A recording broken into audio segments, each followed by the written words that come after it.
ہوا تھا چودھری افضل حق کے قریب ساتھ ہی جب یہ پاس ہوا ریزولیشن تو انہوں نے کہا کہ 500 ہم سے مانگتے ہیں، ہم تو 500 روپے میں الیکشن بھی جیت لیں گے، ایک شادی بھی کر لیں گے۔ عاشق حسین لکھتا ہے کہ میں نے ان سے کہا کہ بسم اللہ کیجئے چوئی صاحب، ہم الیکشن بعد میں دیکھ لیں گے، آپ یہ پہل تو کیجئے، کم سے کم چھوارے ہمارے حصے میں آئیں گے۔ اور اس کے بعد احرار بھی یہاں سے نکلے، اور وہاں جانے کے بعد پہلا فتویٰ وہ مظہر علی اظہر کا وہ شعر جو تھا، پورا جھوٹا پراپیگنڈا کہ قائد اعظم نے ایک غیر مسلم پارسی خاتون سے شادی کی، حالانکہ واقعہ یہ تھا کہ ضد تھی قائد اعظم کی کہ جب تک اسلام قبول نہیں کرے گی اس سے شادی نہیں کروں گا۔ اسلام قبول کیا اور شریعت کے مطابق وہ نکاح ہوا، اور سارے تمام اخبارات میں تصویریں چھپی، لیکن یہ جو وہاں سے نکلے ہیں جو لاکھ روپیہ نہیں ملا، تو ان کا وہ شعر کہ ایک کافرہ کے واسطے کیا کیا تھا، اسلام کو چھوڑا، ایک کافرہ کے واسطے اسلام کو چھوڑا، یہ کافر اعظم ہے کہ ہے قائد اعظم؟ یہ وہاں سے یہ فتویٰ ہوا، اور احرار والوں نے ریزولیشن پاس کیا کہ مسلم لیگ میں شریک ہونا یہ کفر ہے، اسلام کے خلاف ہے۔ یہ ہے داستان آپ کی۔ مجھے یہ گڑے مردے اکھیڑنے کی ضرورت نہیں تھی، مجھے بتانا یہ ہے کہ آپ ذرا غور کیجئے کہ یہ جو ساتھ آ کے ملے ہیں پہلے مرحلے میں ہی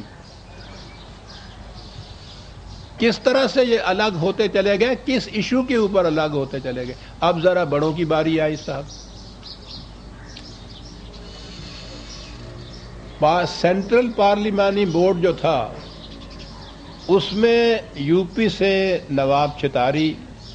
سر محمد یوسف، نوابزادہ لیاقت علی خان جو سیکرٹری تھے،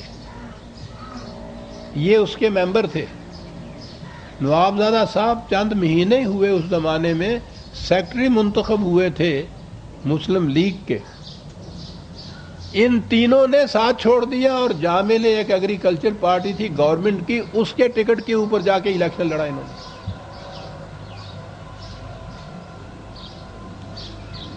بہار سے سید حسین امام، سید عبدالعزیز، انہوں نے بھی استعفیٰ دے دیا۔ بنگال کے مولوی فضل حق صاحب تو وہ تو پھر جب مخالفت پہ اترتے تھے تو وہ متشابہات تک نہیں رہتے تھے، محکمات تک آ جایا کرتے تھے، پھر جو وہ گالیاں دیا کرتے تھے پتہ ہے ہم سب کو، وہ بھی الگ ہو گئے اور انہوں نے محاذ بنا لیا، اپنی ایک الگ پارٹی بنا لی، وہ کوئی بنگالی کا کرشک وشک نام ہے تھا اس کا، اور یہ سارا محاذ جتنا تھا ان کے ساتھ وہ سارا ان کے خلاف اٹھ کے کھڑا ہو گیا۔ تنہا رہ گیا جنا۔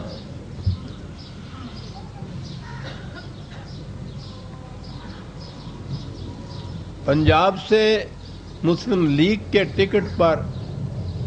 2 امیدوار کامیاب ہوئے، ملک برکت علی اور راجہ غضنفر علی خان۔ کامیاب ہونے کے بعد ملک برکت علی تو مسلم لیگ کے دفتر میں آئے اور راجہ صاحب سیدھے یونینسٹ کے دفتر میں چلے گئے۔ سر سکندر نے ان کو ویلکم کیا، استقبال کیا، اور وہ تقریر ان کی یاد ہے جو انہوں نے اعلانیہ کہا کہ راجہ صاحب میری مرضی اور میرے ایما سے مسلم لیگ کے ٹکٹ پر کھڑے ہوئے تھے، لیکن انہوں نے شروع ہی سے میرے ساتھ وعدہ کر رکھا تھا کہ الیکشن میں کامیاب ہونے کے فوری بعد یونینسٹ پارٹی میں شریک ہو جائیں گے۔ ایک ملک برتا ہی رہ گئی جی۔ کوئی اور ہوتا، آپ سوچئے کہ وہ یہاں سے دل برداشتہ ہو کر انگلستان گئے تھے، وہاں سے آئے تھے اس لیے اس یقین دہانی کے ساتھ کہ قوم یا مسلمان آپ کے ساتھ ہیں۔ مسلمانوں میں یہ لوگ جتنے بڑے اس زمانے میں گنائے جا سکتے تھے پارلیمنٹ بورڈ کے اندر شامل ہو گئے تھے، اور الیکشن سے ذرا پہلے یہ کیفیت پیدا ہوگی، جناح اکیلا رہ گیا تھا۔ صاحب میں جناح کے عزم کے متعلق بات کر رہا ہوں عزیزان مان۔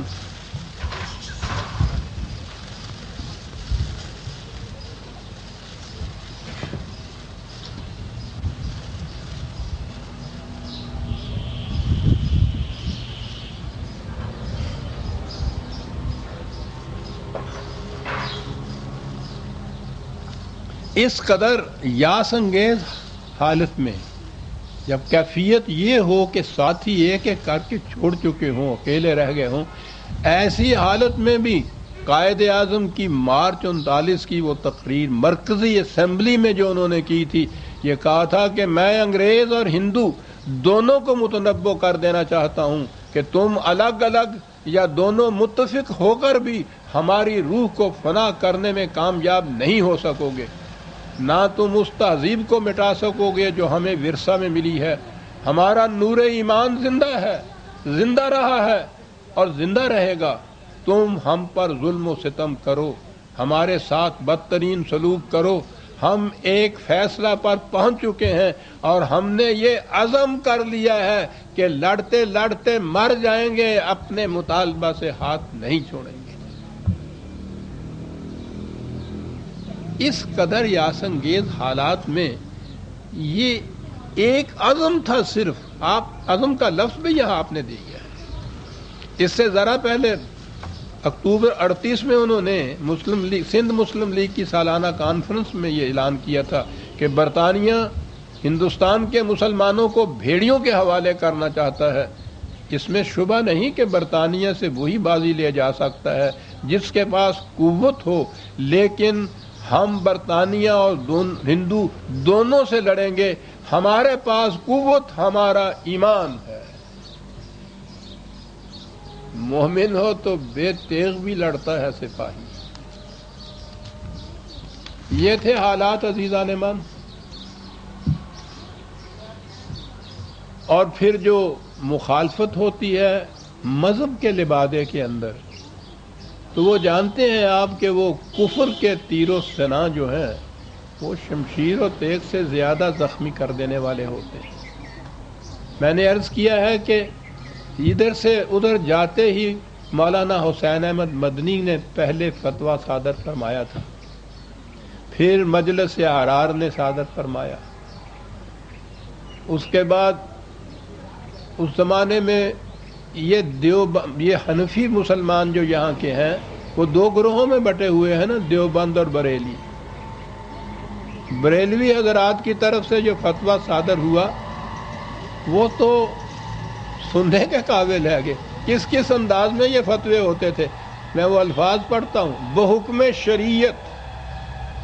مسٹر جناح اپنے عقائد کفریہ قطعیہ یقینیہ کی بنا پر قطعاً مرتد اور خارج از اسلام ہے، اور جو شخص اس کے کفروں پر مطلع ہونے کے بعد اس کو مسلمان جانے یا اسے کافر نہ مانے یا اس کے کافر و مرتد ہونے میں شک رکھے یا اس کو کافر کہنے میں توقف کرے، وہ بھی کافر و مرتد اور شرع نام ہے۔ یہ فتوے صادر ہوتے تھے۔ مسلمان قوم یہاں کی مذہب پرست ہے۔ جب عوام کو یہ بتا دیا جائے کہ یہ اس قسم کا کافر اور مرتد ہے اور یہ تاریخ اس قسم کی ہے، تو ظاہر ہے اس کا کیا اثر ہوگا۔ اور قائد اعظم تو آپ جانتے ہیں اس زمانے میں مسٹر قائد اعظم تھے، انہوں نے تو ساری عمر کبھی بھی دعویٰ نہیں کیا کہ مجھے اسلام کے متعلق کوئی غیر واقفیت بھی ہے، لیکن یہ ان کا کردار تھا، بے لوث مقصد تھا، خدمت تھی، قوم جانتی تھی، صداقت پر یقین تھا کہ ان تمام مخالفتوں کے باوجود وہ آگے ہی آگے بڑھتے چلے جا رہے تھے۔